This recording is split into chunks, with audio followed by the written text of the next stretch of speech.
За өндөр гэгээн зан озор бол Монголын шашин төрийн одоо нэрт зүтгэлтэй ийм хүн бол байгаа.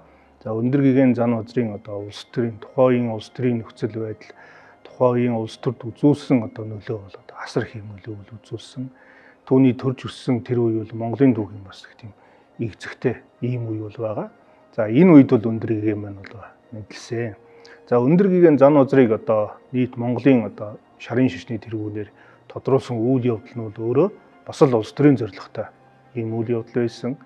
Өндөр гэгээн зан озрыг бол одоо зарим ихэнх судлаачид бол дорны одоо Леонардо да Винчи гэж ингэж нэрлэдэг. За үнэхээр бол одоо өндөр гэгээний төрж өссөн тэр үед бол Европ дахинд бол сэргэн мандлын хожуу үйл үзэндээ дуусаж байсан. За ингээд Европын тэр сэргэн мандлын үеийн үзэл санаа шиг ийм үзэл санааг бол Монгол түмэнд бол авчирсан ийм их том соён гэрүүлэгч бол байгаа.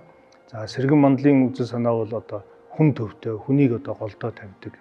Энэ үзэл санааг бол Европ дахинд бол авчирсан. За өндөр гэгээн бол бас л ялгаа байхгүй. Өндөр гэгээний тэр бүтээлүүд бол одоо үлгэр домгийн гэхээс илүү бодит хүний, Монгол хүний одоо гоо сайхан, Монгол хүний одоо тэр шинж чанар одоо биеийн тэр одоо хэлбэр галбирыг бол одоо өөрийн шүтээн уралтаа бол одоо оруулж ирснээр бол өндөр гэгээнийг бол одоо дорны одоо Леонардо да Винчи гэж нэрлэх нь бол одоо бас туйлын одоо оновчтой ийм үзэл юм аа л гэж ингэж үздэг.